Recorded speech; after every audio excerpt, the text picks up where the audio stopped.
Hey, it's Sunfruit Dan here, sharing information with you on health so you can obtain the high state of health in mind, body and spirit, so you can feel the best every single day and have an abundance of energy free of sickness and disease. So, do you want to learn about how you can take Liquid Iodine, which is a form of iodine, which is a specific mineral which is amazing for overall health, in mega doses, and learn what cofactors you need to be taking and any other information alongside those two subjects that you need to do to complete the full iodine protocol and do it in the most safe and effective way for you. So yeah, if you do, stay tuned because I'm going to explain that all to you. So the first thing I want to talk about is the iodine. A lot of people ask what form of iodine should I take. There's Iodorol, Liquid Iodine and nascent iodine, which I'm aware of. Nascent iodine costs the most and a lot of people say it's a lot more effective, but to be honest, people have been using Liquid Iodine for tens of years, well before nascent iodine existed, and it works very, very well. And Liquid Iodine is a lot cheaper, and if you make it at home compared to buying it in a bottle, it is dirt cheap. So for me personally, I actually make my own 7% solution iodine. But if you don't want to make it yourself, and I will make a video in the future showing you how to make it, then what I would do is I will give you a link down below for a recommendation of a supplier to buy it from in a bottle.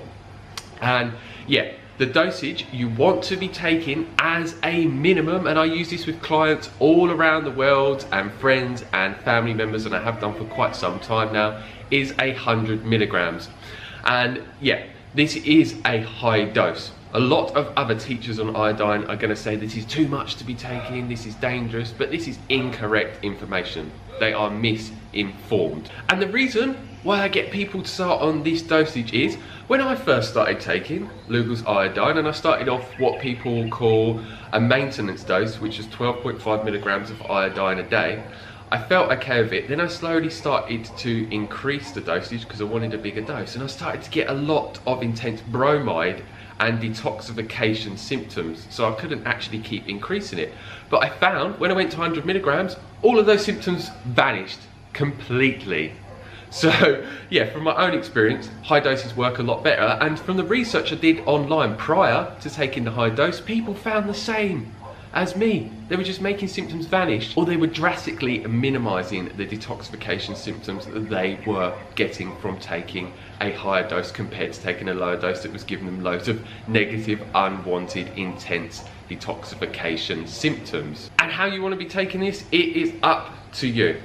Some people will put it in water and drink it, but this is really, really intense. I've tried it before and I don't recommend it. It is so strong.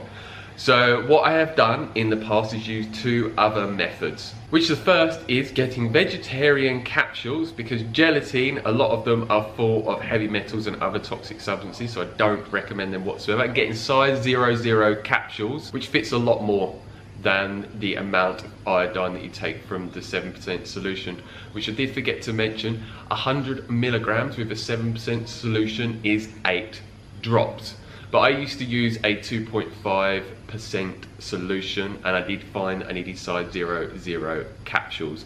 And then all I do is swallow it with water. Do not consume it with any other liquids, because you do not want antioxidants in the liquid you're drinking it with, because it will start to turn into iodide and you don't want to do that.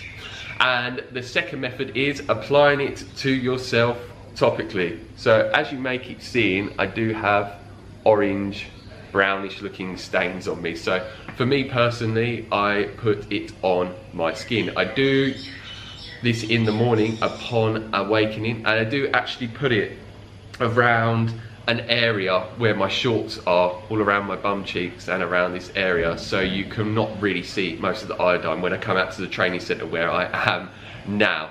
But yeah, if you don't want it on your skin because you're embarrassed if people may see it on you, because yeah, I do have to wipe it off of my waist area onto my arms, then just take it already. You've got two different options.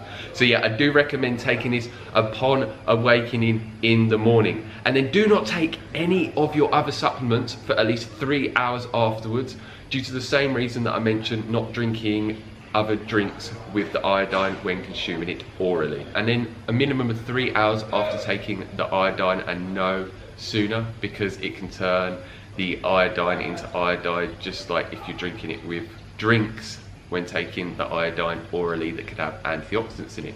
So the cofactors, the reason why you need to be taking these is they aid in the detoxification process and helping the iodine remove and neutralize the heavy metals and other toxic substances. They also aid in ATP function. They also boost your immune system, and they have a wide array of other benefits as well. So if you're not taking these, you could find that the detoxification and bromide detox symptoms that you get from taking the iodine are a lot more intense. So you don't want that, and I don't want that for you either. So yeah, the first one is selenium. And I cannot stress enough, you only want to be taking the selenium methionine. I'm not sure if I pronounced that right, but I will put a link down below for all of the supplements that I'm recommending and where to buy them from, because a lot of supplements out there are impure and toxic, and they're not the most bioavailable forms. But I'm very knowledgeable on this subject, so I can give you very, very good recommendations. So you want to be taking 200 to 400 micrograms, but I do find with some people like myself, I only actually need 100 micrograms. And if you want to take more than 400 milligrams, you can, but for a lot of people, they would get quite intense detoxification symptoms on top of the iodine. So yeah, most people do not want to be doing that whatsoever. And the second cofactor is magnesium. So if you're taking an oral form, such as magnesium citrate, you want to be taking 400 milligrams to 1,200 milligrams of elemental magnesium, which means the actual content of the magnesium in the supplement. Because if you're taking a teaspoon or 2 teaspoons of citrate, it's not going to be the amount of magnesium you're actually getting. But if you're not taking the oral form and using transdermal magnesium oil on your skin, just apply this to your body fully at least once a day, and that will meet your needs for the magnesium. Then you want to be making sure you're taking vitamin B2, also known as riboflavin, and vitamin B3, also known as niacin. And these are the ATP cofactors. And the vitamin B2, you want to be taking a minimum of 100 milligrams once to twice a day, and that's the same with the vitamin B3. And with the vitamin B3, you can either take the flush type or non-flush. A lot of the people out there that promote iodine tell people to take the non-flushing type, but for me personally, and everyone else that I get to take niacin, I only promote using the flushing type, unless people really do not like the flush. And yet you want to be taking 500 milligrams of the non-flush type. But if you're taking the flushing type, you want to take anywhere from 25 to 100 milligrams. I always recommend starting off with lower dosages, because higher dosages will give you more intense flushing effects. And I will give you a link to a video here where I talk about more on the subject of niacin and how to take it in the most safe and effective way for you. And what I will mention, all the people that promote taking iodine out there, they say you need to be taking a teaspoon to 2 teaspoons. Even quite a few of them are saying to take more of Celtic sea salt every single day. But for someone like myself, salt makes me feel like absolute rubbish, because I've been on a salt-free diet for a very long time. So anyone that I work with and with myself, none of us take the salt. Instead, we get sodium from our plant-based food sources, and we find that this does get rid of the bromide detoxification symptoms, which is the reason why people tell you to take salt. But I have found that you do not need to do that whatsoever. And a word of warning, some people will have an MTHFR genetic defect where you do have excess amounts of selenium within the body, and I was one of these type of people. So I found that I already had adequate amounts of selenium in my body without having to supplement with more. So I found if I did take some, it really did not make me feel good. And I had to completely remove all selenium food sources as well, such as onions and garlic. And how I found out that I had excess amounts of selenium in my body was doing kinesiology, which is a type of muscle testing. So really be cautious around this, because yeah, You don't want to be putting more selenium in the body if you already have an excess in there, because it will induce negative effects within you. And from the research that I've done and the information I've learned from a lot of people, is taking this long term is a very good idea. You can reduce the dosage over time if you want, but I have read information on people that have taken mega doses long term with the cofactors, and they've just absolutely thrived taking this. And that's the protocol. It's as simple as that. And during that 3-hour gap from when you take iodine to the cofactors, do not consume foods that are antioxidant rich, for the reasons that I've mentioned with the water and taking the other supplements away from the iodine. So for me personally, I intermittent fast every single day. So I get up, put the iodine on my skin, and then I don't eat for hours afterwards. But if you do feel that you need to eat, just don't eat foods that contain an abundance of antioxidants. And the benefits that you can gain from this are going to be absolutely amazing.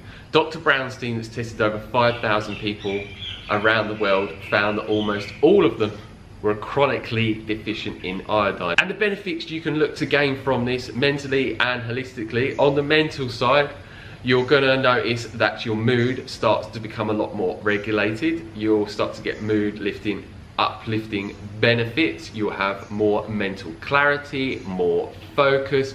You can find with people that have ADD or ADHD or autism that those health issues start to be drastically minimized, and your memory will start to be improved, and physically you'll start to notice that your immune system is stronger. You feel more stronger and resilient and versatile all round. Your adrenals will start to be a lot stronger. You will find that your sleep starts to become a lot better, because it's key, this nutrient iodine, for regulating melatonin. It's also key for your thyroid to function optimally.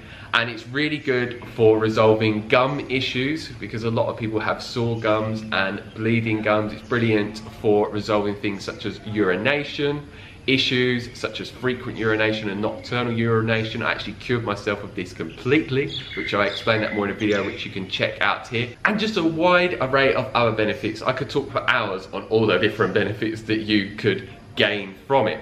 And no, you cannot meet your needs through food sources alone. Do not try and do that. It doesn't matter how many seaweed extracts that you eat, you cannot meet your iodine needs. And in today's age, we have so many different sources of bromides which actually take the receptor sites of iodine in the body and push the iodine out. So it means we need a lot more than what we can get from our food sources. We're not living in our natural habitat where we could have met our iodine needs through food alone, where we had iodine rich foods but also no bromides around us, that was making our bodies need a lot more iodine than it would need in comparison to our natural environment and the environment we live in today's world. And no, do not try and meet your selenium needs through Brazil nuts, because I did a lot of research into this a long time ago, and there was a study done where they were comparing Brazil nuts from different locations that they were grown in around the world, and almost all of them had almost no selenium or none whatsoever. And the reason being is there was no selenium in the soil, or it was very, very low levels, so it could not meet your selenium needs just by consuming the Brazil nuts. I hear this from a lot of raw vegans, and it's been completely debunked. There are 2 specific places in the world, I can't remember where they were, that have very high levels of selenium in the soil and in their Brazil nuts.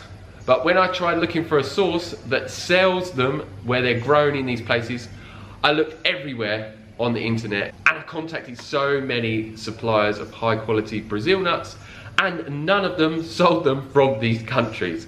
So yeah, just don't go down that route whatsoever. So yeah, if you have any questions on this subject, leave them down below as always, and I'll get back to you as soon as possible. And please share this video with anyone that you think would benefit greatly from what I've shared with you today. And if you haven't already, hit the subscribe button down below to receive a lot more videos from me on a regular basis. And yeah, I will be making more videos on iodine as well, telling you how you can make SSKI, which is a saturated solution of potassium iodide, and how you can add that of iodine to get an even greater benefit, and other various information on iodine. So yeah, thanks for watching and have a happy, healthy day. Peace.